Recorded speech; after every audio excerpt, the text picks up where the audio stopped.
I have 7 o'clock, so if you would all join us in the Pledge of Allegiance, we'll begin our meeting.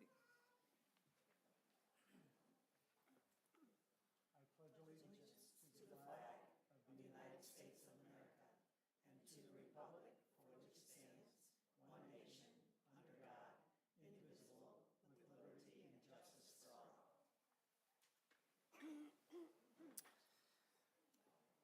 Good evening, everyone. Tonight, we're pleased to recognize numerous outstanding students and employees, Martin Luther King Jr. Poster Essay Contest winners, PNEA scholarship recipients, Missouri Scholars Academy, Missouri Scholars 100, 2025 Early College Partner graduates, St. Louis Community College College Sports Marketing Scholarship, Missouri Scholastic Gold Key Writing Awards, and a National Scholastic Award. So first, I'd like to welcome Moira McCracken, PNEA President, to introduce the winners of the Martin Luther King Jr. Poster Essay Contest and the PNEA Scholarship recipients.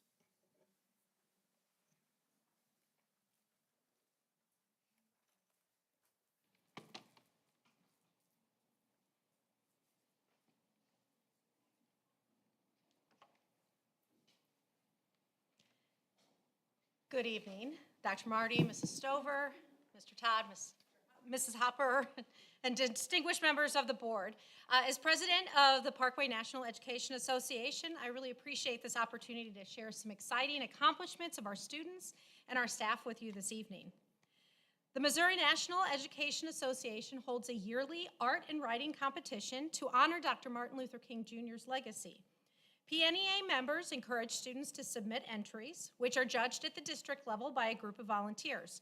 Next, we submit Parkway's top 3 entries to be judged at the state competition. I am so proud to say that once again, Parkway has had more winners at the state level than any other Missouri school district.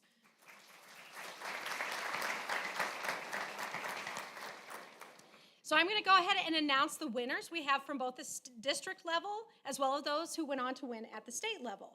Students, when you hear your name, if you would come up and shake hands with the Board of Education and Dr. Marty.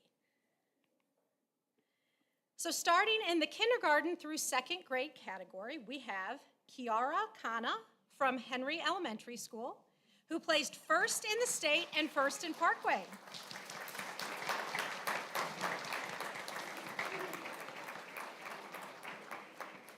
Next, we have Andy Sontag from Henry Elementary, who placed 2nd in the state and 3rd in Parkway.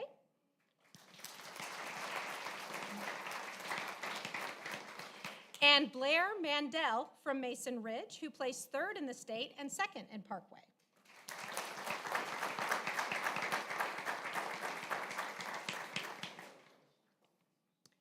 In the 3rd through 5th grade category, we have City from McKelvey Intermediate, who placed 1st in the state and 3rd in Parkway.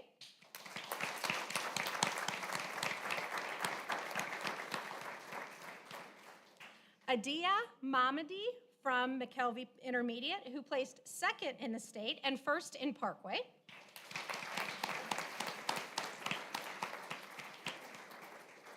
And Shreya Yadav from McKelvey Intermediate, who placed 3rd in the state and 2nd in Parkway.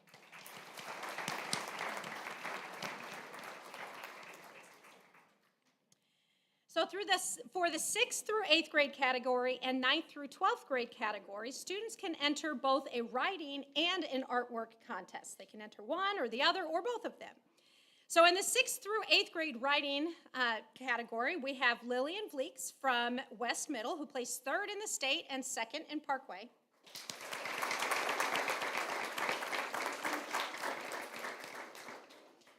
Ariansh Tripathi from West Middle, who placed 1st in Parkway.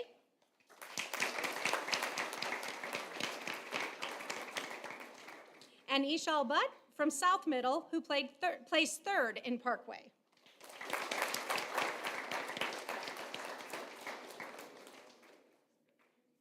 Then in the art category for 6th through 8th grade, we have Caroline Zimmerman from West Middle, who placed 2nd in both state and Parkway.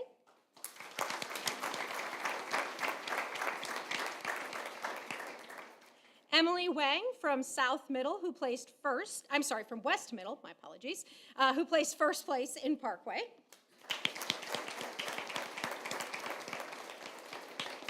And Riley Kraft from South Middle, who placed third in Parkway.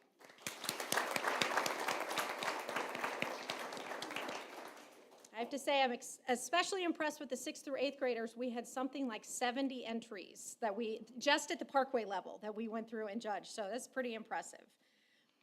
And then in the 9th through 12th grade category for writing, we have Shri Sikal Kumar from West High, who placed second in the state and first place in Parkway.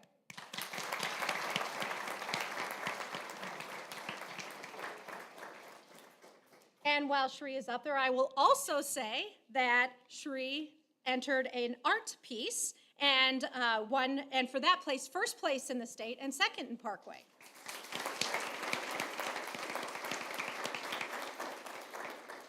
And then also placing in the 9th through 12th grade artwork category, we have Sam Ryder from West High, who placed second in the state and first place in Parkway. And Shelby Lane from West High, who placed third in the state and third in Parkway. Congratulations to all of these extremely talented students. Next, I would like to recognize the winners of the 2025 PNEA scholarships and grants. So Parkway NEA loves to support students who plan to enter the education field. This year, we've awarded $5,000 to support such students. For students who are present, when your name is called, if you would come up to shake hands with the board members and Dr. Marty. From Central High, we have Jessica Shires.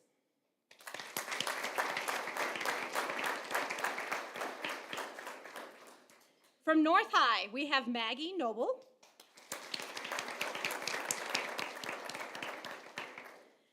From South High, Ellie Phillips.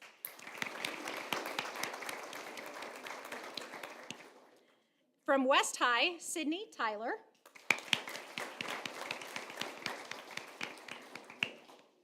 And we also have Abigail Mahfood, who is a student at the University of Missouri-Columbia and who is a child of Parkway NEA member Linda Mahfood.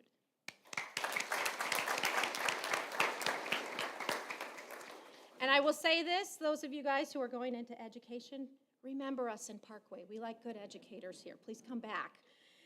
Finally, Parkway NEA does work hard to support our members as well, and one of our most noticeable ways is through our scholarship and grant program. This year, we gave our members over $10,000 to support them.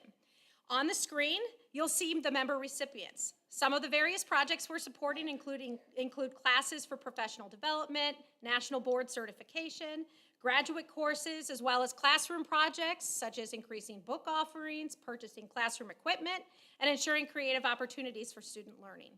Congratulations to all of our recipients, and good luck to everybody's future.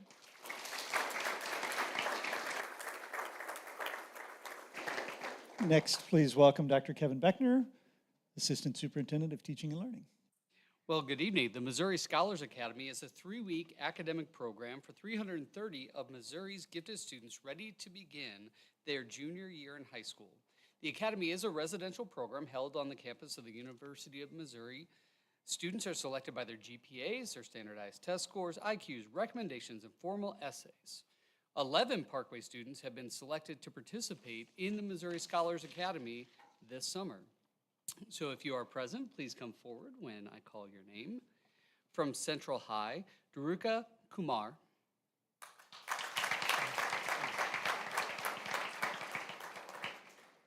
Also from Central High, Henna Lee.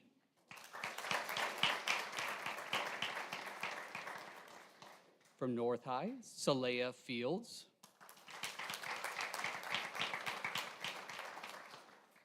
Sean McQueenie.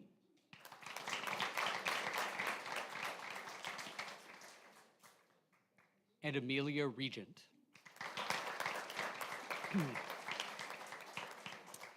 From South High, Abby Kumar.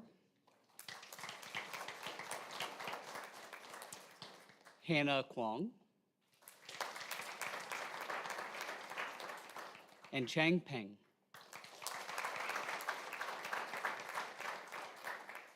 And from West High, Jonathan Patrick. These students are very busy. They're very tied up with lots of commitments. Kyler Wang. And Zachary Jung. Next is the Missouri Scholars 100. The Missouri Scholars 100 list is a statewide program that honors 100 of Missouri's top academic students in the graduating class of 2025. Schools across Missouri nominate candidates for this statewide recognition. The selection is based primarily on a formula using the student's GPA, their ACT, or their SAT score. Each student who is nominated had to meet the criteria of an academic decathlon, which includes 10 events designed to ensure the academic strength of the student. To meet the decathlon requirements, the students must have a minimum GPA of 3.75, a minimum ACT score of 29, or a minimum SAT score of 1900. They also need to be ranked in the upper 10% of their class and have taken upper-level courses in mathematics, science, English, and world languages.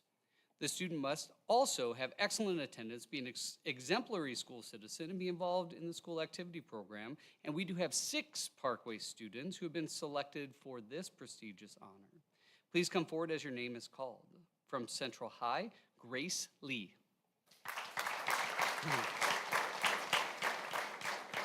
Also from Central, Zayden Rezu. From South High, we have Grace Fu. And Sophia Krujalis. And from West High, we have Risa Sindoni and William Gonzer.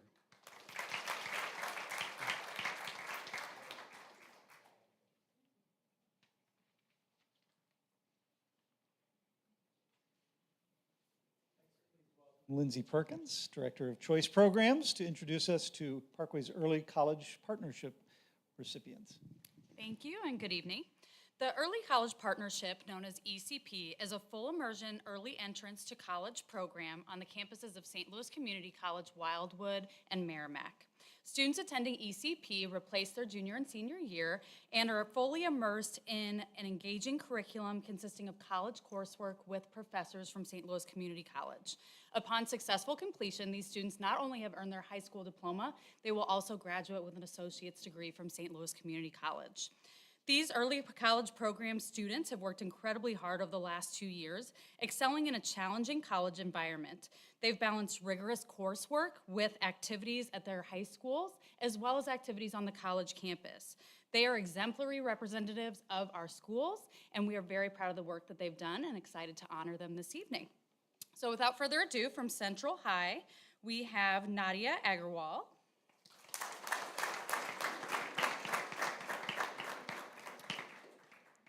Ali Hafsa.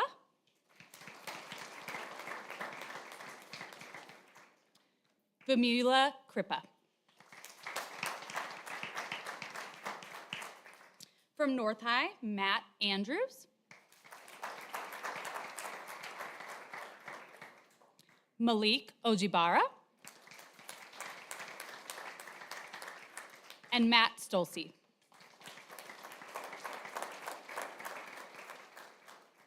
From South High, Samir Power.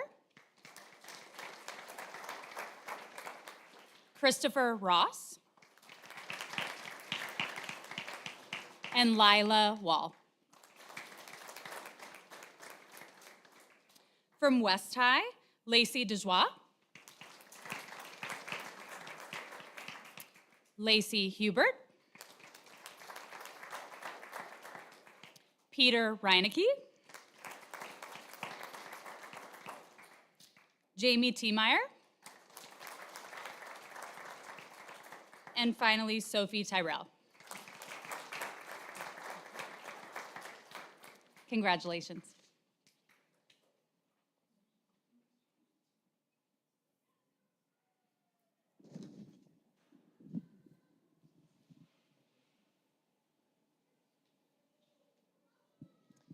Next, please welcome Erin Schulte Hamilton now, Coordinator of Counseling and Character Education. Thank you. Good evening. One of our sports marketing partners, St. Louis Community College, awards seniors a $1,000 scholarship to attend St. Louis Community College. This scholarship is a testament to their hard work, academic excellence, and commitment to education. This year, we have 5 students receiving this scholarship. From Central High, Gloria Haggis.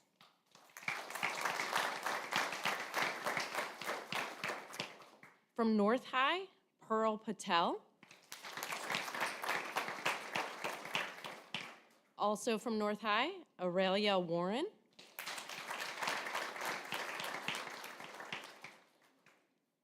From South High, Ahmad Akhtar. And from West High, Devin Melter.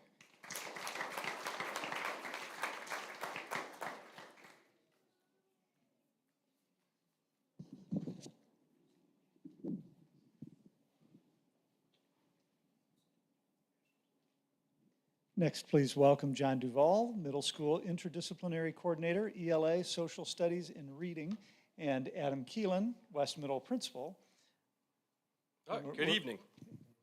So tonight we have the pleasure of introducing Parkway students who were recognized as Gold Key winners of the Missouri Scholastic Arts and Writing Contest.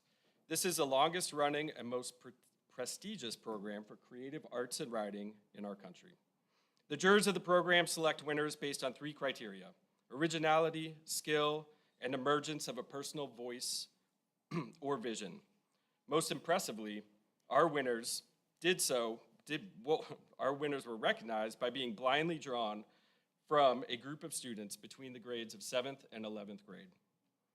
The 9 students we recognize tonight competed against hundreds of other Missouri students of varying ages and grade levels to earn the highest recognition as Gold Key winners in the Missouri region.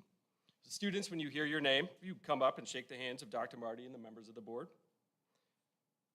From West Middle, Casey Bradshaw.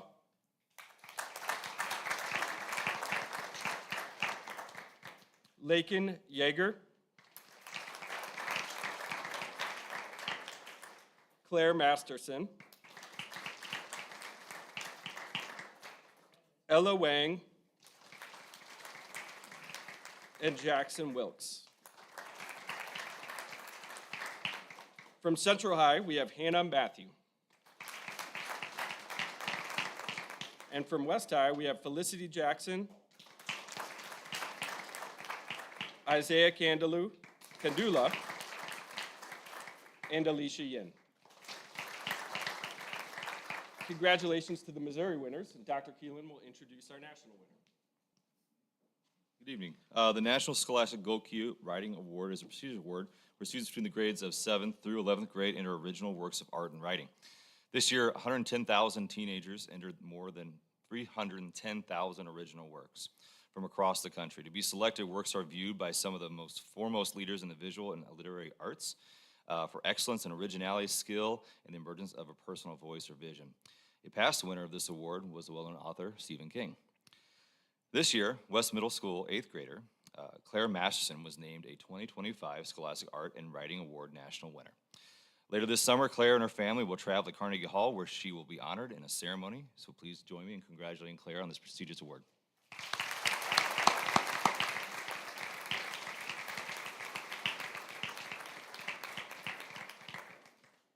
Congratulations again to all of our students and the teachers and staff members who have guided you along your way.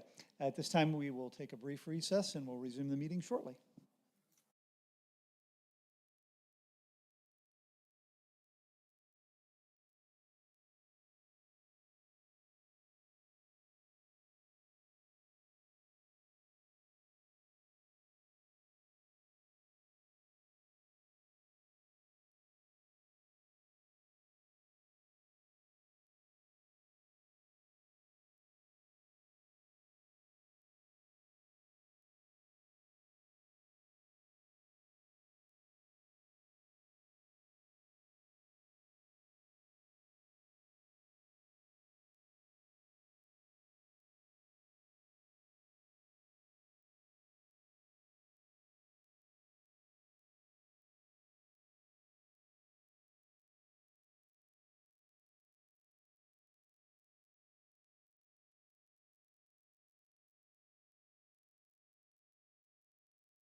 we ready to continue?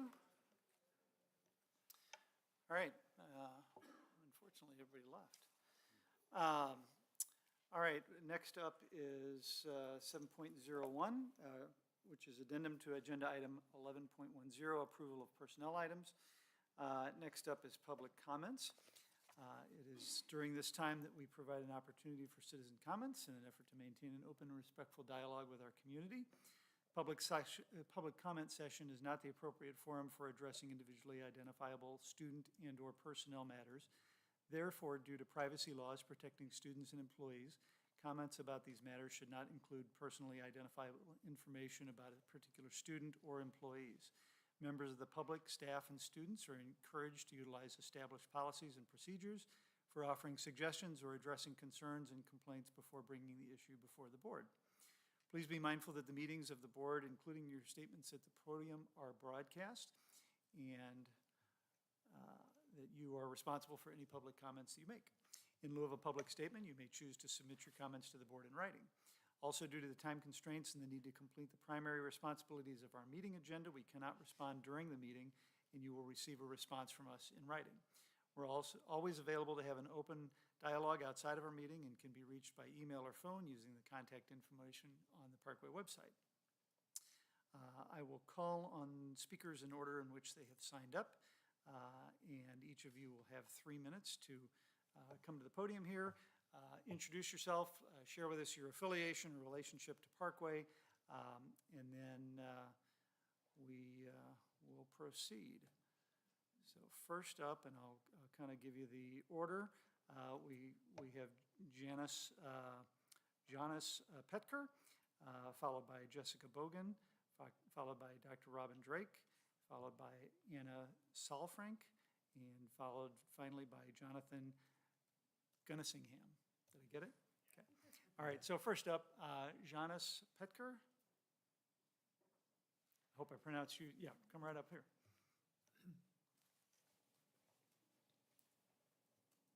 Good evening, dear board members. My name is Janis Petker. I'm going to Parkway West High School as a junior. I'm here with an exchange program from YFU, and I came here this evening to thank all of you guys that you guys create the opportunity for exchange students to be at Parkway, and I'm having a great time here. I engaged in cross country, and now I'm doing track and field. I made a lot of friends, and I've learned a lot from them, and I'm sure they learned a lot from me. And yeah, I'm just here to say thank you to all of you to make that happen. Thank you. Next up is Jessica Bogan.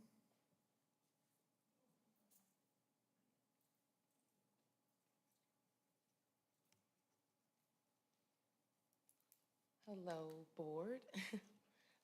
My name's Jessica Bogan, and I'm mainly here today to really just try to get some clarification on what can be done when the kids are in this bullying stage. My children have all been straight A students at Parkway Central Middle, and I did lose one of my children to suicide because of the bullying. We got through it because the team at the actual school, they really did dig in to try to help. What I'm not understanding is now they're bullying my other daughter, and because of this, she's been they actually fought her when we had gone through every motion that we were supposed to try to protect her. And now at this point, I'm really wanting to see if there's any other school districts that could take her for a new start, because to me, she deserves to be able to go to school without having to worry about such, I don't know, barbaric situations. And that's pretty much why I'm here. Thank you. Next is Dr. Robin Drake. Good morning, or good afternoon, good evening. I'm Dr. Robin Drake. I am Jessica's sister. I am Skylar's aunt. You all probably have seen my many emails over the last few days. I really apologize for overwhelming you with the emails, but not for the content that was included. With her daughter passing just 6 months ago, Jessica doesn't have the ability to fight, to ask questions, and to help support her 12-year-old following the loss or the suicide of her 13-year-old. Jessica needs a lot of help. She's crying out. She's asking for help. She didn't know where else to go. And as her sister, I was not going to just stand by and allow her to go through this by herself. I don't know if any of you have ever lost a child. I have. I know what it feels like. And in 6 months, you feel like history is repeating itself. You are going through exactly the same thing with the 12-year-old Skylar that she went through with the 13-year-old Zoe. Zoe was Skylar's hero. Skylar looked up to Zoe, and my concern is we want Skylar to have a way out without using the same method that Zoe took. You all have to help us. This is tragic. I talked to her on the phone the other day, and she was saying how she doesn't want to have to fight. And this was before the assault. She does not want to have to fight. But she almost feels like fighting is her only way out of this, and she shouldn't have to. We're telling her, walk away, get somebody, tell an adult. It feels like white noise because she's doing everything that she can. We're grasping at straws at this point. I need somebody to help. You all don't have to respond to me. I understand that, and respectfully, I understand where I am in this. However, we would like an action plan. Jessica would like an action plan if you all would send it to her. She did get a call from quite a few people yesterday. I also feel like that was a tactic that may have been bullying. 4 staff members called her. They had an opportunity to think about what they wanted to say. It was probably rehearsed or something that they had come up with that they wanted to call and talk with Jessica about when she hadn't had a chance to think about a conversation. It would have been more professional to call a meeting and say, hey, can you sit down with us on Thursday? Then she could have at least got someone on her side, on her team, someone to support her and help her think through the job. It's been 6 months. She lost a child 6 months ago, and she's going through this exact same thing. She's not thinking clearly. Again, I don't know if you all have ever lost a child or ever experienced bullying, but y'all gotta save Skylar. You've gotta do something. We need some help. And she asked for a change in the district. She wants a change within the district, not another district. She wants a change within the district. Is that correct? To try to get her child to another school where she does not have to face such adversity. We celebrated all the children that were here today, but we can't celebrate Skylar because Skylar is not able to participate because she's being bullied. She's not even able to be at school because she's so afraid. Please help us. Next up is Anna Salfrank.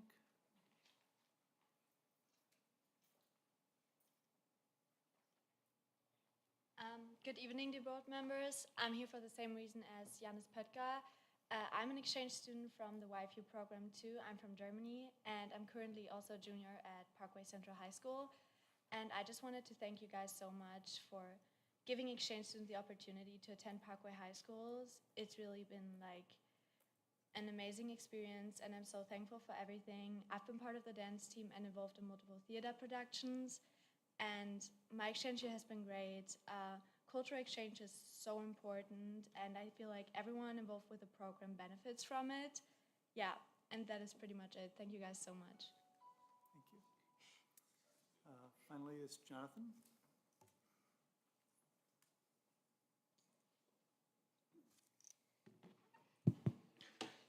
Esteemed board members, my name is Jonathan Ginnisingham, and I am one of the coaches in the Parkway Ultimate Frisbee program, and I'm here with the end of season update for our teams. 2 weekends ago at the Missouri State High School Tournament, our JV team placed second for the second year in a row, the girls varsity team placed third, and the boys varsity team, after placing second 2 years in a row, became state champions. Dr. Marty, we heard you were retiring, so we figured this would be the best year to win it for you. Our accomplishments are the sum of support and actions by many individuals whom I'd like to acknowledge right now. First, the athletic directors of the district, particularly Corey Johnson, Dr. Brian Guilfoyle at Central High, and Josh Martin at North High have been extremely helpful in making sure that our niche program has access to fields and facilities for practices, games, and our annual traditional senior night game. Second, we have a village of coaches who volunteer their time to coach these athletes. Our JV level coaches are Warren Kesslering, Nick Maholka, Parkway alum, myself, also a Parkway alum, and Sean McNett, who is a Parkway parent and first-time coach. Our girls varsity coaches are Mary Rose Auden, Emily Timmy Tim, and Ella Yang, all of whom are first-year coaches. Finally, our boys varsity coaches are Tim Dorsch, Paul Runge, and David Weber. I would like to draw special attention to both Tim and Paul, both of whom are or were Parkway parents. They have taken on more and more responsibilities and critical positions, not just in our program, but in the greater St. Louis Ultimate community. Tim's dedication and efforts have led to significant improvement in the performance and success of the Parkway team, leading us to be not just one of the best teams in the city and state, but the overall region as well. He additionally coordinates a fall clinic for younger players, which has grown the youth Ultimate community immensely. All of this does not go unrecognized by leaders in the St. Louis Ultimate community, as Tim was awarded Coach of the Year for the St. Louis Youth Ultimate League last year. Paul has continued working with the program despite his son graduating nearly 7 years ago. He also coordinates a weekly pickup game and the Chesterfield Summer League, which welcomes players from all around St. Louis of all skill levels and ages. With the varsity team winning the state title and Paul announcing at the end of our season picnic last week that this would be his last season coaching Youth Ultimate, I wanted to take this chance to recognize publicly and in person two incredible individuals for the contributions and accomplishments, not just to Parkway, but Ultimate in St. Louis overall. Please join me in recognizing two people who I've had the pleasure of calling not just colleagues, but friends. We thank you for your continued support and look forward to seeing you at a game next spring. Thank you.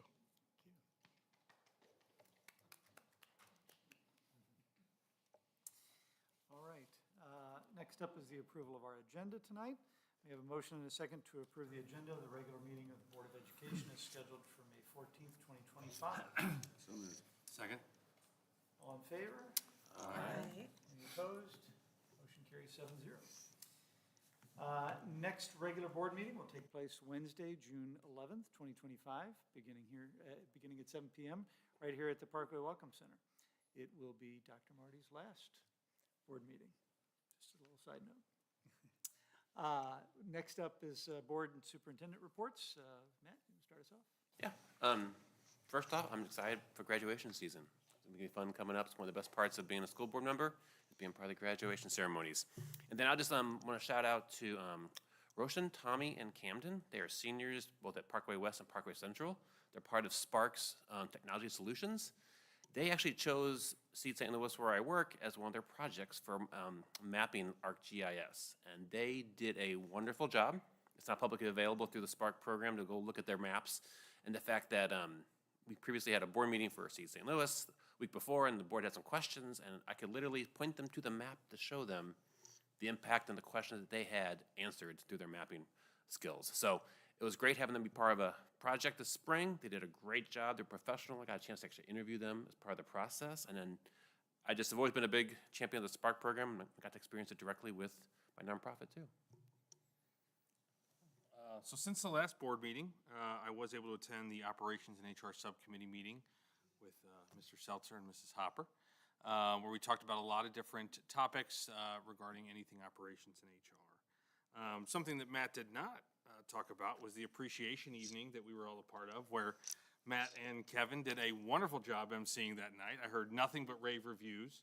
No, they did a great job, and it was truly a special night seeing all the staff and teachers and members of the community being honored. Just last week, I was able to MC one of the celebrations for Dr. Marty at Parkway Central as part of his farewell tour. I think it was his 50th event that he's had. It was an honor for me to be able to do that for Dr. Marty. And then on a personal level, I was able to go with my daughter to Junior Achievement BizTown. For any fifth grader, they get to go to JA BizTown and learn how to balance a checkbook, figure out how to use their money wisely, work.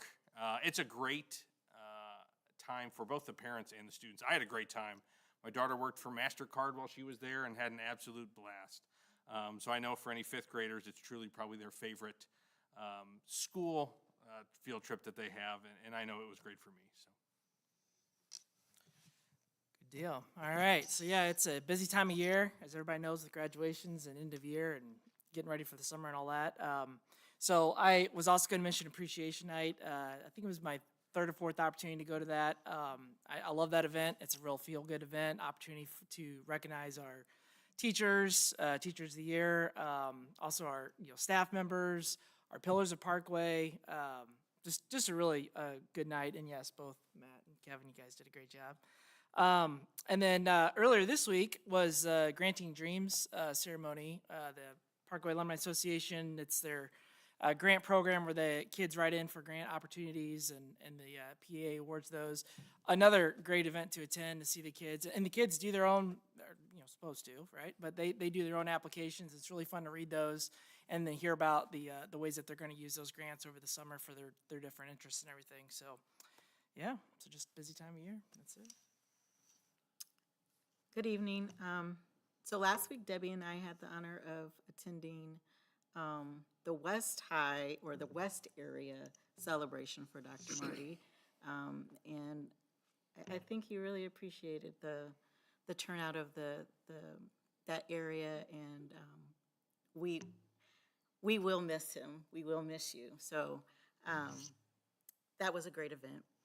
I also attended the appreciation night as our other board members, and it was also an amazing night, fun night. I love attending those. I was going to talk about something else though. So I know many of you might have heard that the state has passed a bill. It hasn't gone to the governor's office yet, but on our cell phone policy. And we as Parkway had just updated our cell phone policy. And it looks like we will be updating it again. And I'm actually, when we first had this discussion a couple months ago, I'm not sure about some of the things that we're moving forward with, but especially at the high school level, which is why high school got a little bit less restrictive policies.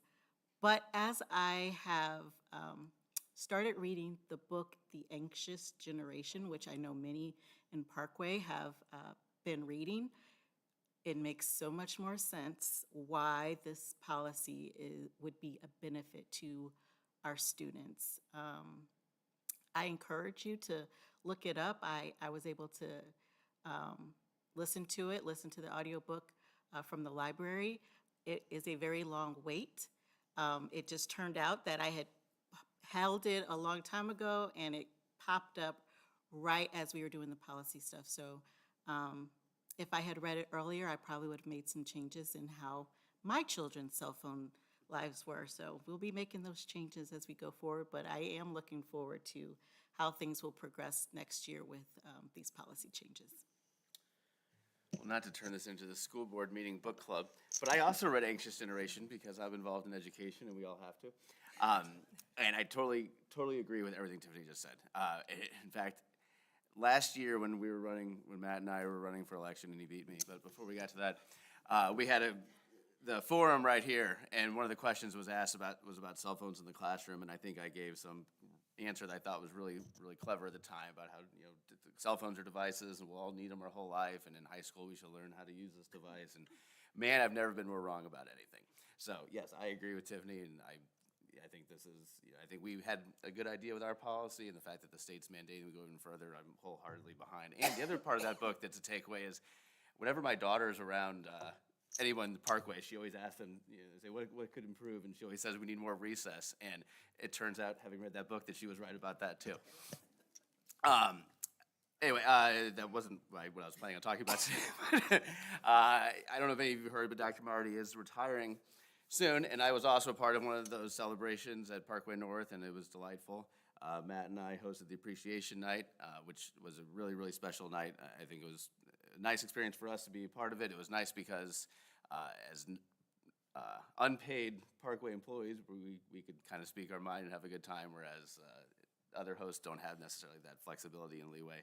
But that was a really fun experience. I'm glad we got to do that. I don't think I'll be invited back, but it was a one-time thing. And also, I attended the Parkway North High School Awards Night. Now, I went to Parkway North for 4 years, and they invite the smart, outgoing kids to this awards night. So this was the first time I ever got to attend it. So that was very special for me to actually see what goes on at that and be there to honor all those kids who are doing such great things. And looking forward to graduations next week. In addition to some of the other things that were talked about, we also had a board workshop, right? I think since the last meeting. It in fairness, just a couple of days after our last board meeting. So it has been a while, but it was a great opportunity to dig into some big issues, and have more deep dive discussions and conversation about that. And that's also where we do a board self-evaluation. And so that's always a nice opportunity to take a look at how we're doing. I also attended a government relations meeting, which was, even though we only had 2 legislators show up, and then one had to leave a little early, we had a significant conversation with our representative, Oler King, and I just really appreciate his time. I felt like we finally had an opportunity to dig into relationship building and understanding each side's situation on some of the legislation that's out there. So I really treasured that opportunity with him. And then we had a communications advisory meeting. I'm sure Jeff will talk about that. I had to leave early. And then I've been able to do a couple of things that I've had some choir performances to go to, which are just, the talent in this district by our students is just phenomenal. And then the music and choir teachers that we have are just stellar. We're so fortunate here to have that. But in addition to that, for the first time, this is the second year that Parkway has had a LEAD. It's called LEAD Parkway. And LEAD stands for Leadership, Empathy, Advocacy, and Diversity. And it is a high school leadership program which students from across the district gather. They do monthly meetings, participate in weekend retreats, and embark on experiential journey throughout the St. Louis region to better understand the Black and Jewish communities' history, culture, and identity. And so we broke out, that evening was their graduation of the students that are in the program, which are 20 to 25. This year, they have an application pool of 82 to get into 20 to 25 slots. So there's been some really significant interest in joining this program. But we broke out into a couple of sessions called Courageous Conversations. It was student-led, and it was their graduation night, so we had these courageous conversations. Mine dealt mainly with healthcare and some of the barriers to healthcare systems with the Black population. And so that was very courageous of a conversation to have there. And met some wonderful people that I wouldn't have met otherwise. And then their graduation. So it was just a wonderful event. I'm glad that I had attended that. And then I also this morning attended the West High Honor Ceremony. I had not had an opportunity to go to that before, and very much enjoyed being able to celebrate the accomplishments of many of our students. And then, of course, the Dr. Marty retirement events. We are going to be sad to see you go. I've been the longest serving board member with you, and we've had some great opportunities to have conversations and grow together and go on this journey. So I thank you for a very positive experience with that. That's it. I won't reiterate the many things that we've all been doing together as a board the last month or so. The couple of things that I've attended without any of these folks to my left, but with Dr. Marty. It was a PTO leadership meeting, end of the year event last week, and that was great. We have some really talented and giving parents in our district that run the PTOs in their respective buildings, and they're always looking for ways to give back to their school communities, and so we really appreciate all their efforts. And then Debbie mentioned the communications advisory.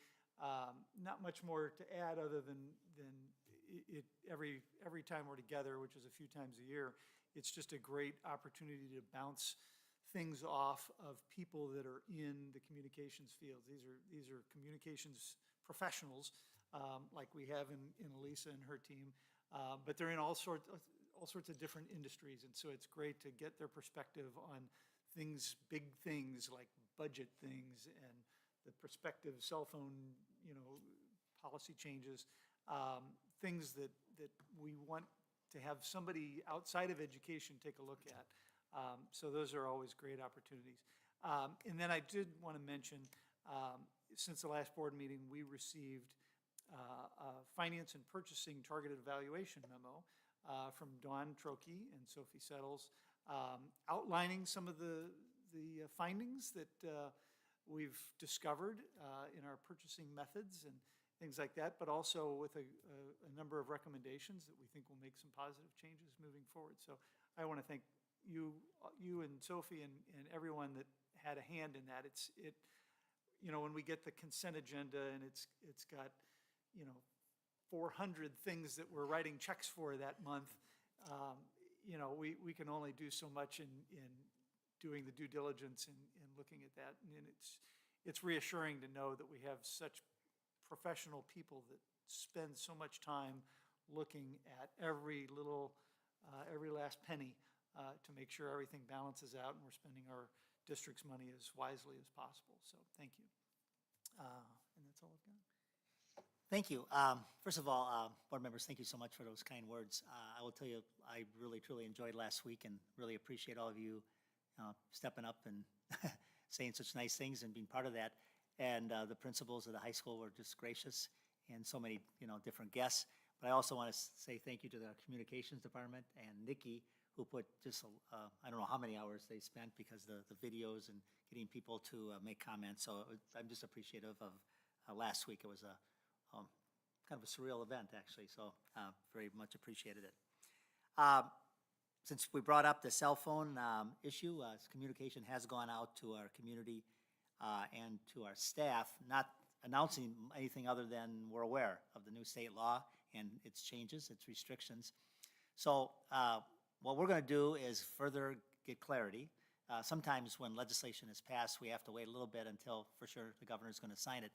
But also, what is DESI going to do in terms of writing procedures? And so we want to get clarity. There's right now it looks like we understand it, but we want to make sure. But what we also want to make sure that we also move forward. So right now, tentatively, we'd like to come back to you in June and be able to update what likely are more restrictive changes. So then we're prepared to communicate that to our community, to our students, our schools before the school year. And this is since June is our last board meeting, we want to be attentive to that. So we don't really want to call you for another special meeting.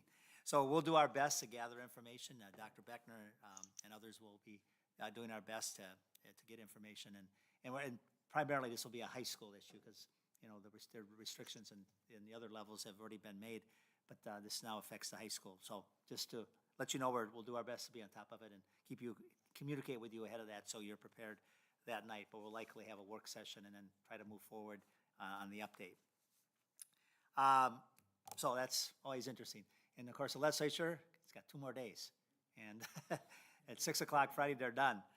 So we'll be watching anything else. I will say the budget passed last week, pretty favorable.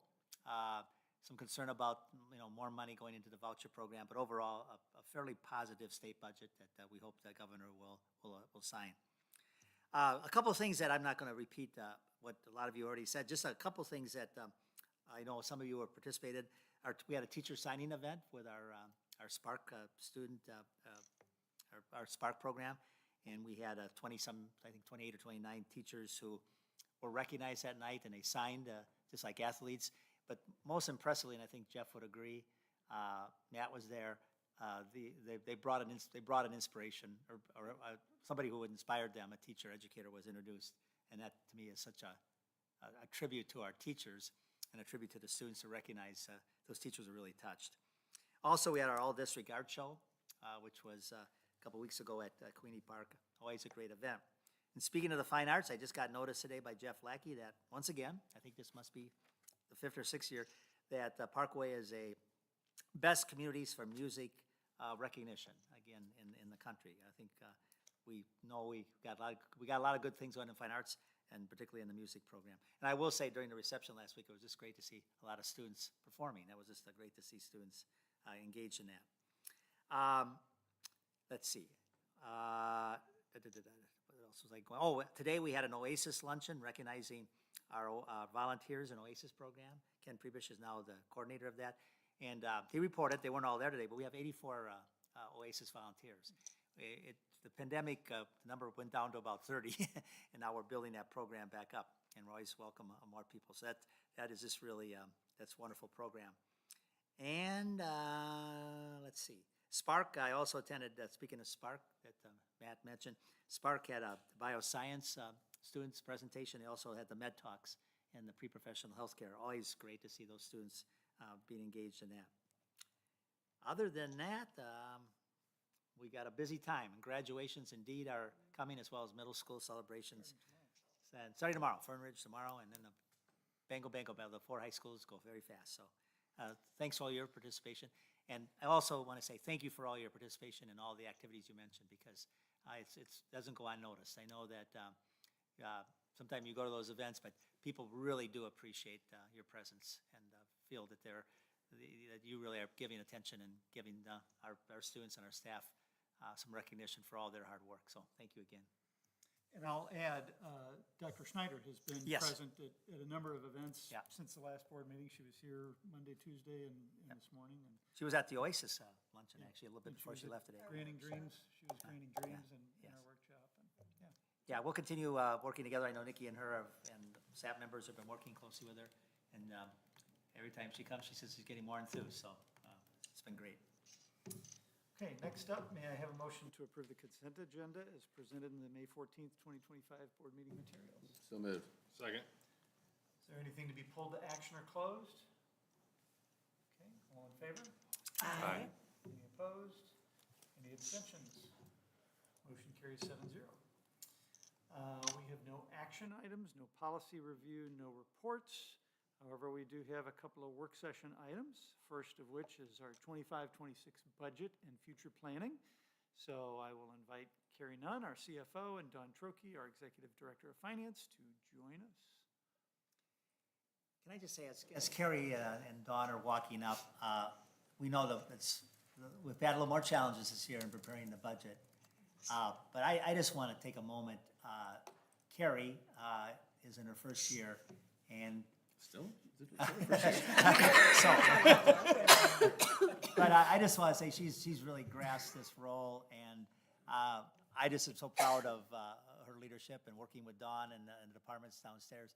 But Carrie, I'm very, very proud of you, and you fill big shoes, but I think you're doing a great job, and I think SAP members agree. We're so appreciative of all your work, and we just are so glad you're in Parkway, and I know you're going to be such a great asset to Melissa, who's started to also start working with you. So thanks so much. Well, thank you. That means a lot. I appreciate that. And I've been told by previous SAT members that 1 year at Parkway equals 10 years of your life. So. And you're not new anymore. That's 3 years, I get that. All right. I think I'm going the wrong way. There we go.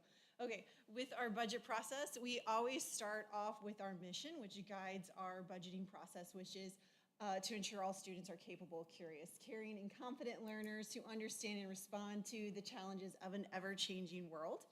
And that mission drives our strategic plan, which we have 3 focus areas. And tonight, the budget primarily resides in the resources for students and success, which is about allocating resources responsibly, equitably, and effectively.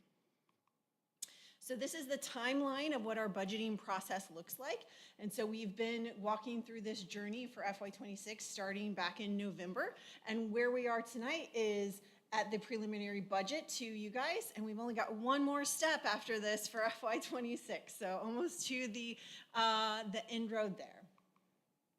So what our budgeting process is, it is like a puzzle. There is multiple contributing factors, multiple stakeholders that come in and have a voice.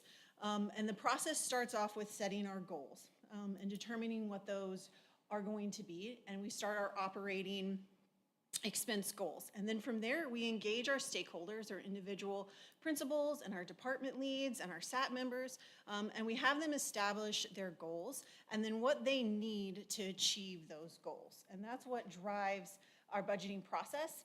And the fancy word for that is zero-based budgeting.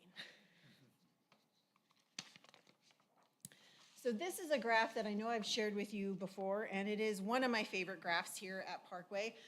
Because to me, this graph is a graph that shows hardships and resilience of this district, and it reminds me that I stand on the work of people who have come before me and who have done a good job to make sure that this district is financially healthy. And to me, that is a charge that I want to take up and continue with the work of this district and with you all to help us achieve long-term health for our students and for our community. So you'll see in this graph that we've been in a stage of fund growth, and we've reached a peak of that in FY24, at a 53% fund balance. And we are now in a process where we are wanting to move away from the growth and start a stabilization. So I believe that a good spot for us would be to be around 45%. But as you see in the last part of that graph, that last green line, which represents the fund balance, there's a pretty sharp decrease in the fund balance. And that is why one of the reasons we need to start with Dr. Schneider is a task force to help us keep that dip in our fund balance from going down too sharply. Just like it took us many years to grow our fund balance, it needs to take us just as slow and just as long to get us down to where we want to be with our fund balance. We don't want any sharp decreases, because once you start that downward momentum, it's very difficult to slow it down. So we want to be strategic and slow as we spin that down to a 45% fund balance level. So let's talk about our revenue and how we develop that and what is the factors that go into there. So first is something we should be very proud of, and this represents the residential rates in all of the school districts here in St. Louis County. And as you can see, Parkway has the lowest residential tax rate of all the school districts here in St. Louis County. And how we actually achieve this is in the tax year 2024, we actually had a voluntary rollback. So based on that rollback, that is actually what helped us achieve the lowest residential rate. And with some financial challenges that are coming down the track at us over the next few years, that might be something that we look into not doing anymore, is rolling back that tax rate.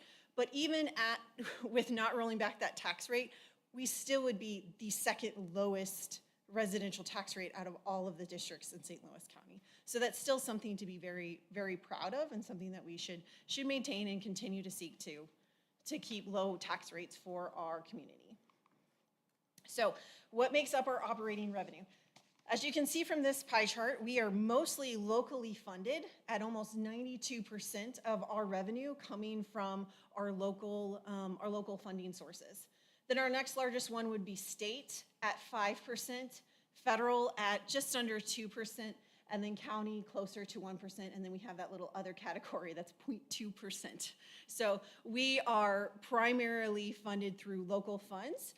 And if you break down those local funds even further, you'll see that the majority of those local funds come from our property taxes at almost 83%, which is why as a district, we are very sensitive to legislation that impacts our local tax dollars, our local property. And then the next largest one is their other, which is broken down into even smaller segments, and then the next one is Prop C, our sales tax, at 8%. So that property tax revenue, how it generates and how we receive it, kind of goes, the best way to look at it is kind of a funneling process.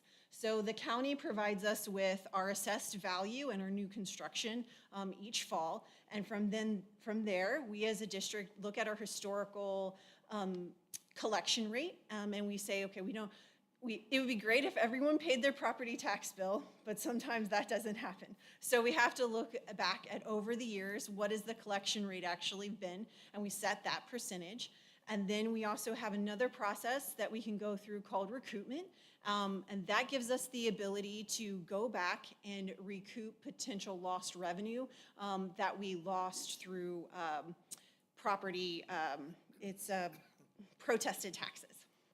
And then once we get through all of those steps, the last step that it goes through before it can come to us to be revenue is a CPI, or cost price index. And so we are not allowed to collect more growth than what the CPI is, or through a Hancock Amendment, 5%.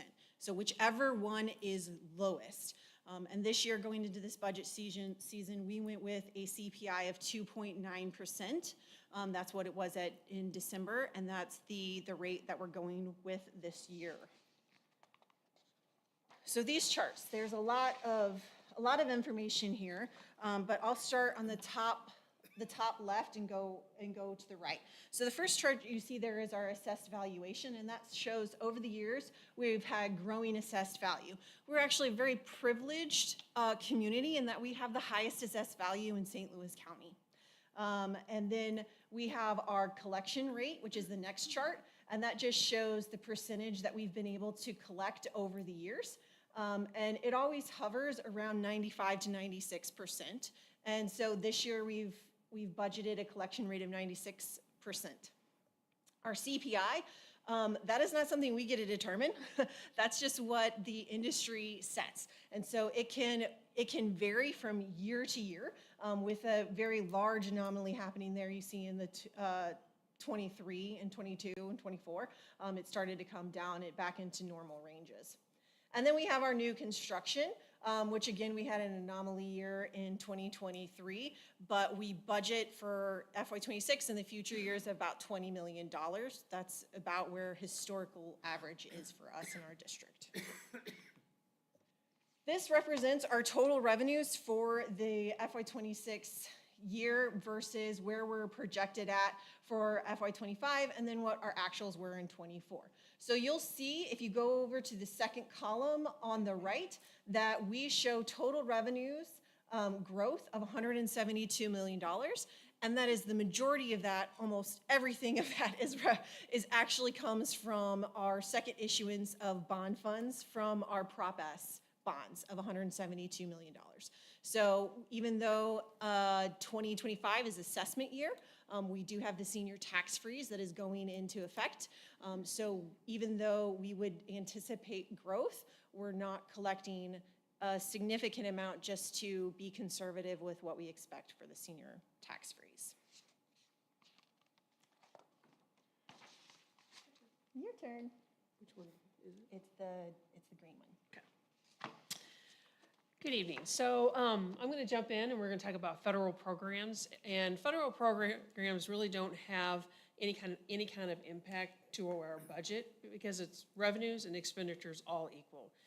We spend the money, we ask DESE for a payment, and they pay us back. So there is no operating impact is zero for federal funds.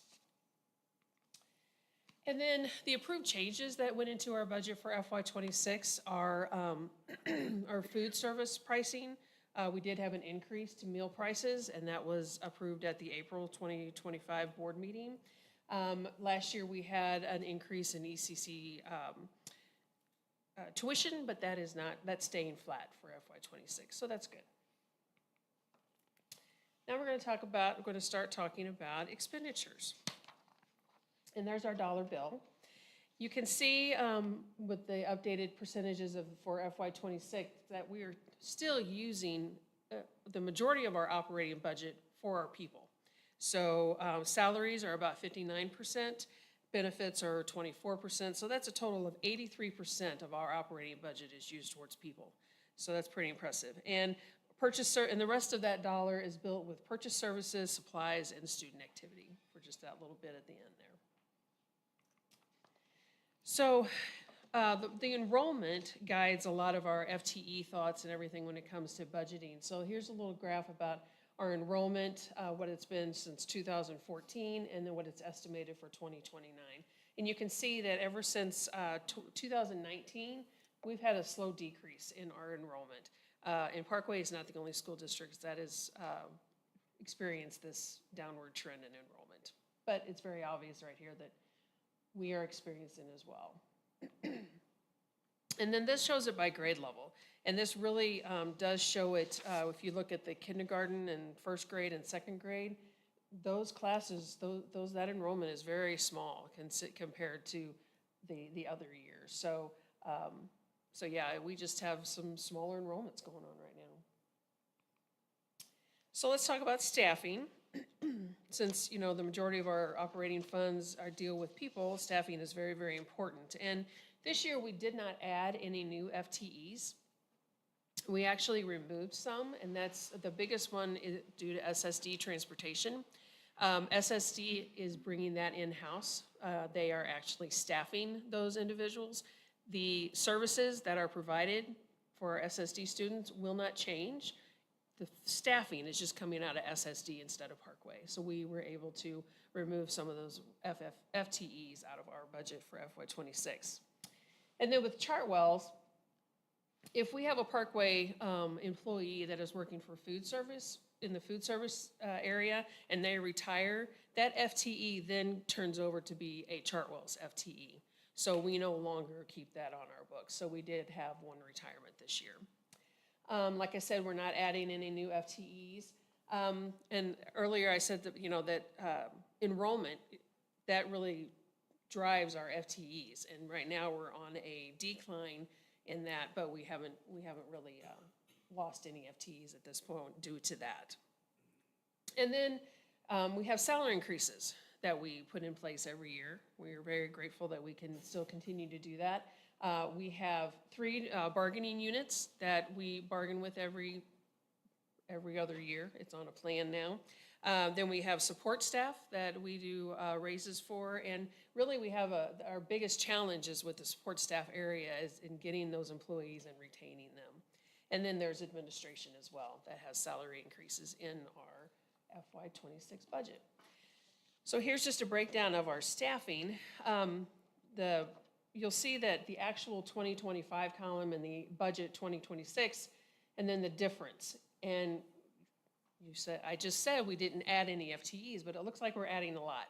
We are not. Those are all due to the vacancies. Actual 25 does not include any vacancies because that's who we actually have. Budgeting for FY26, we are including vacancies. And that is even lower than some of the vacancies that we have. You know, for example, we have quite a few vacancies in custodial, but we're only going to budget for prior hiring history. So we're not going to budget for all 46, although we would love to fill all of those the next year. Chances are we are not going to. So we're only going to budget for what we hope to fill. And I hope we're wrong and we have to budget more later to fill all those positions. That would be amazing. But you can see here too, the negative differences is one is in nutrition services for Chartwells, and the other is our transportation SSD. So those are the only decreases that we have. The rest are all vacancies. And then we have our salary increases for our bargaining units. We have it so that we bargain with 1 unit a year. So you can see with the teachers, FY26 is the last year of their 3-year agreement. And so we will be working in FY26 to have a new salary range for them in FY27. Nurses, they go through FY27. So we'll start in FY27 to bargain for FY28. And then Puma, we just got finished bargaining with them and coming up with a 3-year contract that then goes through FY28. And we'll start then doing it for the next year at that point. So then also we have our support staff, which is decided each year, and there's the history. So 26, 27 is to be determined, but this year they were 5%, and our administrators this year were 4% increases.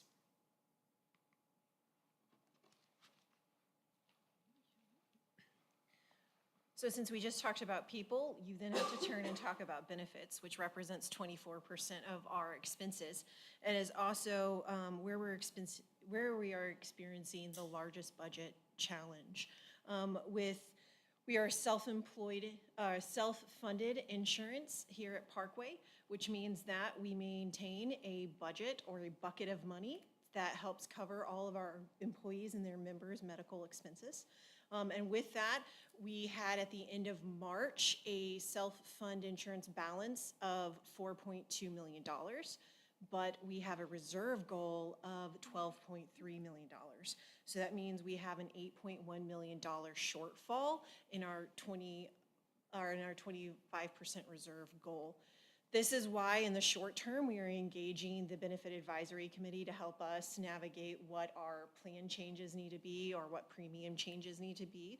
And then also in the long term, under Dr. Schneider, we're going to have a task force that engages in long-term solutions for this. We are, under this budget, asking for a one-time contribution from the district of $5 million. And then we're going to also ask for the district premium to increase by 20%, which generates another $4.1 million. And we're doing this so that way the full financial burden does not fall onto our members, our employees, and our retirees, that we are asking the district to take the majority or as much of that burden as we can financially responsibly handle. So although that was a hard chart to hear about how we are struggling, we actually offer really great benefits here at Parkway. We are continuing with our CARE ATC clinics. We are an award-winning wellness program. We actually just last week received the MHA Bell Seal Award, which is an award that you receive as an employer when you are trying to strive for creating a mentally healthy workplace. We also are continuing our employee outreach and education. We have a great team that leads that and provides resources to our members and our employees. And then we have multiple programs with our United Healthcare partner for our employees to engage in, whether it's Second Opinion, Teledoc, or we have Maven Maternity. There's many programs that will help our members, navigate through some health challenges that they might be experiencing. And then, of course, we have the retirement, the PSRS peers, which that always aligns with what the salary is. So if your salary increases, then your contribution to to PSRS peers is going to increase. But that is a benefit that when you go to retire from the school district or as an educator, you're going to be so happy we have. I know in 13 years, I'm going to be really happy to have that. It's a very generous retirement system program. So our projected operating expenses. So we project that in the bottom right corner, you'll see that we are reducing our expenditures by 0.56%. And that comes from several factors that our school district engaged in, and I have to give everyone a moment to say thank you for doing that. If you were a budget manager or a SAT member, those were some rough conversations, and you had to really look at what we had laid out and say we can't do this. And so where did some of those budget savings come from? We reduced the carryover at school buildings to 25%. We reduced supplies and materials, and we also restricted travel and meals for district meetings.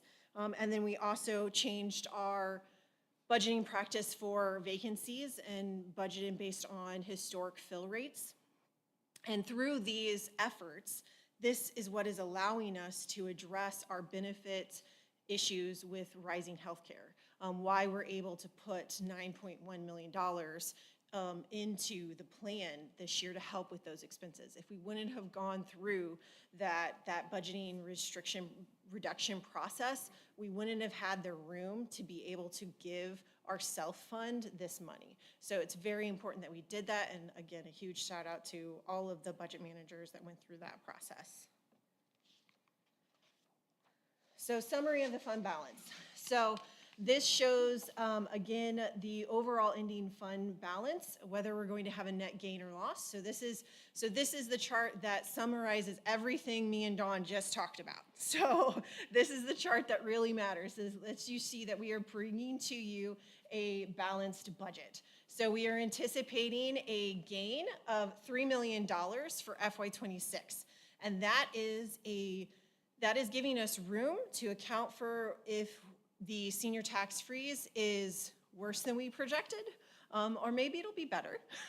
But if it comes in, but if it comes in where we're projecting and we do get that $3 million gain, I'll probably be coming back to you in the spring asking that we move that gain to our capital account, because as it sits right now, we might be able to put recoupment there, but any funds that we get from recruitment, but right now, our capital projects, based on our expenditures and our revenue, we're not funding them. So our capital fund balance, which is the third column, will have a loss of almost $3 million. So if we get that gain, then we'll be able to move it over and cover it, and our capital fund balance will be able to remain flat or neutral. Okay, so this is back to that chart that I like so much. So again, the thing with this is that we want to focus in on is with FY25, which is the year we're in, we're projecting that we're going to have expenses exceed revenue. And so we're going to see a decrease in our fund balance. But in FY26 and 27, we are projecting that revenue may actually exceed expenses by $2.5 to $3 million. That is an intentional thing that we're doing in hopes that we have a buffer for either our senior tax freeze or to be able to support needs for the rising healthcare costs. And if we need to, we'd be able to potentially sweep that over into our self-fund if we needed, or help support as a buffer for this, like I said, the senior tax freeze. And then FY28 and 29 from this chart, you'll see that we are forecasting expenses exceeding revenue. And that's really when that task force comes into play, where we need that work to happen to help us prepare for those years coming down the pipeline. And that's where the task force helps us with the long-term range of what we want to do with our budget and where we want our district to go and what expenses we need to really give a second look at. So capital planning. So with our continued Prop S projects, we are going to, based on the list that I received from our facilities department and planning with Jason's help as well, we think that if we are able to achieve and stay on timeline, we're going to need the second issuance of our Prop S funds. So we will have that potentially in the fall, and we'll continue to just go down that list of Prop S projects and get those knocked out for our community and our schools. We are continuing our work with Facilities 2050, and then we also have several non-bond capital projects planned this upcoming year. So we're going to do some building sealing and tuck pointing. We have asbestos abatement that we continue to go through, and hopefully over time we will eventually get that all cleared up in the district through time. And then we're also going to purchase 2 new buses this upcoming year. And so speaking of the Prop S second issuance, that leads us to our debt service fund. So we are one of 4 school districts in the entire state that has a AAA rating. And that is something we should be proud of. And it helps us more than just being proud that we are financially responsible and healthy. It also helps us when it comes time to do these bond issuance and get this funds, because it helps us achieve the lowest interest rate we could get because of that rating. So we will, like I said, we're going to do that, and it'll be about $172 million that we'll be seeing coming through. So with that, what questions do you have for us? I don't have a whole lot of questions. It's always so nice it was similar with Patty, but you do such a great job of communicating a really complicated situation so that we can understand it. We don't have any CPAs on the board, and maybe that's a good thing, but maybe it's not. But we have you and Dawn and everybody that does so much to help us, understand this.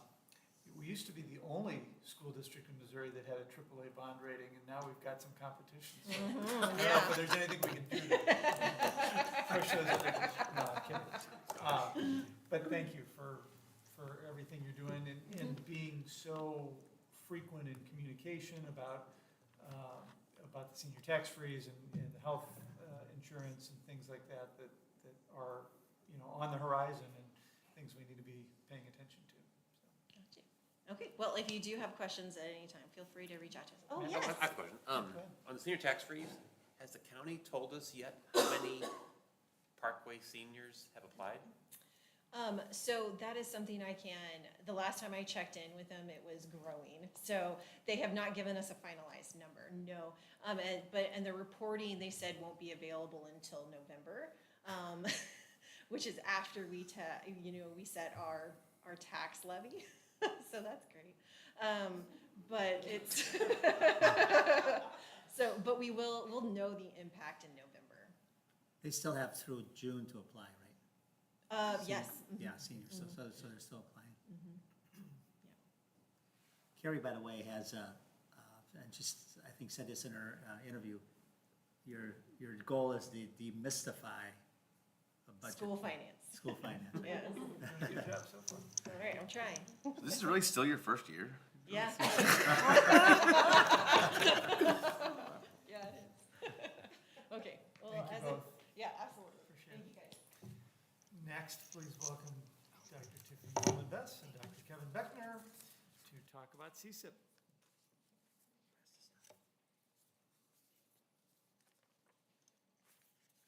Good evening, President Tom, Vice President Hopper, members of the board, Dr. Marty, and Ms. Stover. Kevin and I are here to present to you the first read of the Comprehensive School Improvement Plan for 25-26 school year. This is our beloved Gantt chart that you have seen a number of times, particularly if you're on steering as well.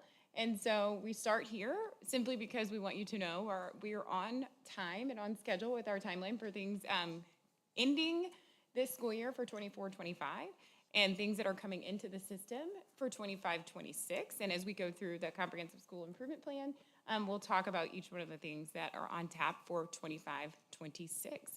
At this time, I'm going to turn it over to Kevin, who is going to walk you through the objectives that go with each one of the focus areas and goals that you see on this slide.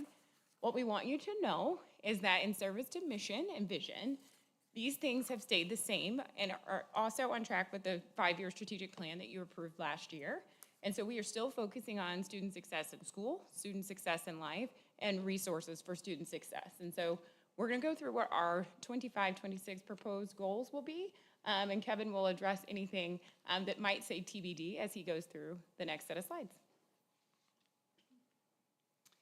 Well, thank you so much, and we certainly appreciate all the board's engagement in this process. I've been in the district now this is my 18th year, and I think this is the most aligned we've been in terms of working a plan and making sure that we are monitoring our progress and staying true to what the community told us they want us to do. So I appreciate all the board's engagement. I think this is probably the 3rd time this year, and after 27 times last year looking at our strategic plan in CSIP, we just really appreciate the board's engagement. We do set objectives every year, just nomenclature. Goals stay the same and consistent throughout our 5-year plan. So for example, a goal that we have around achievement is that all of our students are achieving at high levels and are fully prepared to engage in the world when they leave school. That's a goal that doesn't change. But our objectives do change. And we know that several years ago, we brought into the system NWEA, which is an assessment that allows us not only to measure student achievement compared to other students across the nation, but also student growth between administrations of the assessment. And that window is still open. And for a large part, that's why we have many TBDs still, is because some of our high school students who take the English and math assessments do so during the finals time period. And so that means that we don't yet have complete data to be able to address those. So our plan with that is to provide the board a memo once that window closes with our proposed objectives so that when we come back in June, you'll know what it is that we'll actually be voting on. We did include several numbers that we do know are going to be consistent. For example, we do want to continue to meet that 78% number of our students who are performing above the national average. But those growth goals, we certainly need to make sure that we're continuing to monitor. Those growth goals, too, nationally, the target is 50. It will always be 50. We want to keep that goal, our goal, slightly higher than 50 because we know if our students continue to make growth, that's how we're going to take care of our achievement goals as well. So our growth goal won't change. It will continue to be that 50. We know also from our report at State of the District and some of our previous reports from the fall to the winter, our students exceeded that growth goal in both English and math, which was great. We'll now have another administration where we'll be able to look at winter to spring It looks right now, just based on the results that have come in, we'll meet our ELA growth goal. We might be a little short on our math growth goal as a little preview, but just know we're going to keep that 52 as that objective because we want to aim higher so that our kids continue to grow and therefore will ultimately achieve if our students are growing where we want them to. We also have to continue, and I know this is brought up both at our board workshop and previous work sessions, we have to continue to close the gap between all of our students and our students who are identified by the state as being in the student group, which is groups that we know we need to continue to work on achievement. And the only way we're going to do that is by slow and methodical and consistent work to close those gaps. So we do want to continue to see a 3% close in those gaps over time so that ultimately we get to equitable outcomes for all of our students, whether they have an IEP, whether they are on free and reduced lunch, or in any other group that the state identifies as being in that group. We also, particularly in some of these other categories, implemented new measures this year as part of our strategic plan. So we did launch in 26 of our 28 schools a new social emotional survey in order to gauge our students' well-being. Now that we will have that baseline data, we're working with our friends in student services, Sharon Magaja, Aaron Schulte, to make sure that we identify what are some clear objectives that we want to use that baseline data to see increase so that we can measure our progress over time. And then as you see in that middle column, student success in life, we do have many of these areas are not yet coming into the plan. We are just bringing in our first action steps next year with our real life relevance task force that we'll be launching next year, and we'll have to identify some new objectives around that. We are serving, again, with baseline data, our new Parkway. It will move from a semi-annual survey to an annual survey next year. Measures about how our community feels about things like our facility usage. And again, we want to just continue to see as we're doing all the work that Carrie and Jason have been engaged in the Facilities 2050 process, that we want to see people continually notice, hey, yeah, things are getting better in our facilities. People are feeling like this is meeting more of our needs. And we have multiple components of that process going on right now, whether it be those bond projects, the capital projects Carrie just mentioned, some of our pilots like our teacher furniture pilot that we have going on. As we start to roll these things into the system, we just want to see people feel better and better about the condition of our facilities and meeting our students' needs.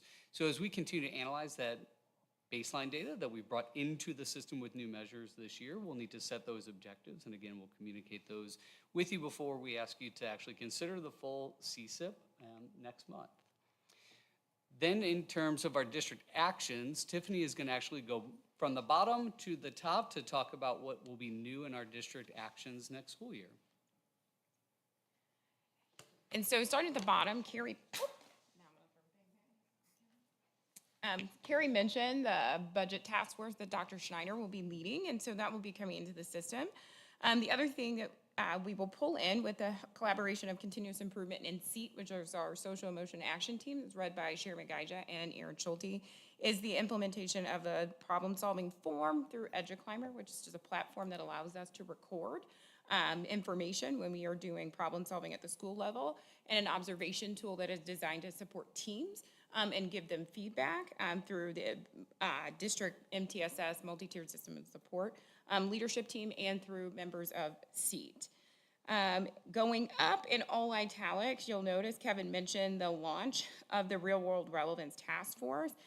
We're developing that task force, and their charge is to ensure that we're developing learning experiences that help us meet the vision for a learner. And I think that's the last brand new thing coming into the system. You'll notice a lot of continue or complete or begin. That is work that is currently going on in 24-25 that will come to full completion at the end of 25-26. To close us out, you may be wondering how we are going to be supporting our educators and leaders as we journey into this new development within the strategic plan around curriculum and many other things. And so I'm going to let Kevin close out with professional learning.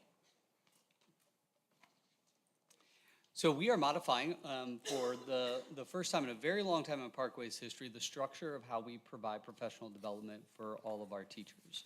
This is a graphic that our talent development coordinator, Dr. Amy Gerken-Coates, created to capture within student success in school the strategies that we have to achieve student success. There are 5 of them, and they're listed there. We know that we have been doing a ton of work, and our teachers have been deeply engaged around rewriting our curriculum this year to get really clear about student outcomes so that we can target student needs and better support all of our students. MTSS stands for Multi-Tiered System of Supports. How do we make sure we have a comprehensive system that is providing high-quality instruction in the classroom? That's Tier 1. Additional time and support for students who might need that, that's Tier 2, and then intensive support for students who might need remediation. And that's a comprehensive system that we have been building out and will continue to do that work. We know that we have a commitment to ensuring all of our students achieve, and so that's our equity and belonging area. And then finally, we not just want students to achieve, but we want them to be well. And so our social and emotional strategies around that. But then there's one that wraps around the outside of that, and that's that systemic professional development. None of these things happen by accident. They have to be intentionally brought into the system. We have to provide our teachers with time, resources, support, learning around these pieces. And we recognize that the way we've historically done development in Parkway hasn't necessarily been guided by the work, but it has been rather been guided by time. In Parkway, we've always divided professional development by, it's half led by the building principal or assistant principals or the building leadership team, and half led by curriculum coordinators or people who support the staff. And that means the work was really organized around who owns that time. We want to instead organize the work around what's the work? How do we make sure that we're providing really great development around all of these pieces? And how do we honor feedback that we've received from our staff that says, hey, just the who owns the time model doesn't always provide me the most relevant stuff that I need. And there might be things that I need that they don't fit neatly into my principal does this or my coordinator does this. An example this year might be like our cell phone conversations. As we've been doing that work, we have to steal time in order to do that work with our staff. So reorganizing this time to create a clearer focus on these areas of our strategic plan, but also be able to provide our educators more flexibility in what they need, bring in some choice sessions, and you don't need to worry about seeing anything on there. Just know it's very complicated, like we're creating a new system. It's like a conference structure. If you go to conferences, sometimes there's a keynote, like this is a main thing that everybody needs to hear, and that might be, in this case, you're still gonna have time with your building principal, you're still gonna have time with your coordinator, those are your, sort of your keynotes that you need to go to, but then you will have some choice sessions. And those choice sessions are rooted around those 4 areas of our strategic plan, whether that be around our belonging work, whether that be around our curriculum work, whether that be around our MTSS work, our well-being work. This also will allow us to respond to requests that we've received. For example, many of you have participated in Communication Lab with some of our organizations like our Parkway NEA, which represents our teachers. And at that last meeting, I think all of us were there, or almost all of us, we heard we really need some training on de-escalation, how we help students when they're, dysregulated in the classroom, and how do we help bring them down. That falls into that well-being category, and our old process did not allow us space for us to be flexible enough to say, if that's what you need, we want to offer that and have you be able to opt in to receiving that development. So it will allow us to be more responsive to our teachers, bring in more choice, and also be rooted in our strategic plan. So just a couple highlights.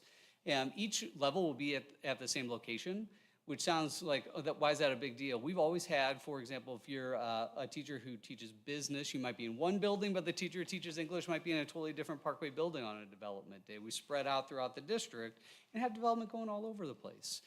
We really need to bring them in one place so that we can offer all these choice sessions and that we can provide a consistent message and consistent development. Our administrators, our teachers, all our certified staff will be together, which also doesn't seem like, well, why is that such a big deal? But if you're, say, the principal at West High, you might only be able to go to one place in the district, and you might not be with your teachers who are learning something important. Now they'll be in one place so that they can hear the same message, learn together. Like I said before, our teachers want choice. They want to be able to say, this is what I need, this is what I need. So certainly not unbounded choice, but choice within some constraints. So yeah, sure. If you have specific things you want, we want to help provide that. As I also mentioned, there might just be some things in our old structure that didn't fit. Now we might have a place where we could potentially bring those in and say, yeah, we can totally offer that. And then realize this right around that strategic plan so that we can make sure the development we're providing is aligned around all the things that we're talking to you all about during these meetings, and we're providing that development in a way that it's needed. So our next steps, just so you know, we did survey our teachers back on our last PD day of April 8th. which was asking them, hey, if we did a different structure, what kinds of classes would you be interested in? So now we're building out those classes, and that means meeting with many of the leaders you see on the screen to say, okay, how would we provide that? And then we'll finalize those topics to be able to offer that next school year. So those are some of our next steps. So pretty big part of the strategic plan. We need to make sure that our teachers are getting what they need if we want them to best serve our students. So this is an effort to certainly do that and honor their voice and what they've said they want in professional learning. So those are the key actions from our comprehensive school improvement plan. And Dr. Holman-Best and I would be happy to take any questions that you have. Got one question. I know at the beginning of the year, and this is a state problem, NWEA might have gone away because it wasn't quote-unquote approved by Missouri. Do we know if that's still going to be something that's, a year-by-year experience that we're going to have, or do we have any clarity on that? Yeah, the state has said that next year, they're going to bring together a group to do a request for proposal on RFP to identify what assessments. Let me take one step back and thank you for your question, Mr. Spector. We use NWEA in two different ways because they have two different tests. They have the test that we just talked about that measures student growth, but the state also requires we need some dyslexia and early reading assessments. NWEA also offers that, so we've purchased both and we use both because they talk to each other. It's the dyslexia screening, the early reading assessment that really is the challenge. They're going to go out next year and decide what will be the new approved list of products. Once we have that, yes, we'll have to decide if NWEA is not on that list. We really only have two options at that point. One, use a different tool for both the early reading and what we would call the benchmark assessment, or switch both to align with one tool. So that'll have to be a conversation we have after DESE produces that list and says, here's what's approved, here's what's not approved. But it is certainly possible that we could be in a position where we have to move away from NWEA to something else if that were to come to pass. I'll just say I appreciate that we're thinking outside the box, or at least thinking of new ways to approach professional learning. I know we surveyed teachers. Have we ever looked at or talked with teachers who come from a different district, maybe a year or two after they've arrived here, and asked them specifically, hey, how is our professional learning compared to where you came from? And are there things that people new to Parkway might be able to provide input? That's a great question. We certainly hear that from teachers when they come. They say, well, here's what I experienced. We've never done that formally like you're suggesting. We do get a lot of input just from, hey, we came from this district, we came from that district. We actually do get a lot of positive feedback about the amount and types of development that we provide, which tells us a lot of other districts maybe don't have as robust a program as we have. That doesn't mean, though, that there aren't things we could learn from if we did that. We've never done that in the formal way I think you're suggesting. Okay, just curious. Any other questions? Thank you both very much. Okay, we have no other items on our agenda, so may I have a motion and a second to adjourn the regular meeting? So moved. Second. Wondering if there's going to be a second. All in favor? Aye. Any opposed? Motion carries 7-0. Thank you all very much for attending and/or viewing remotely.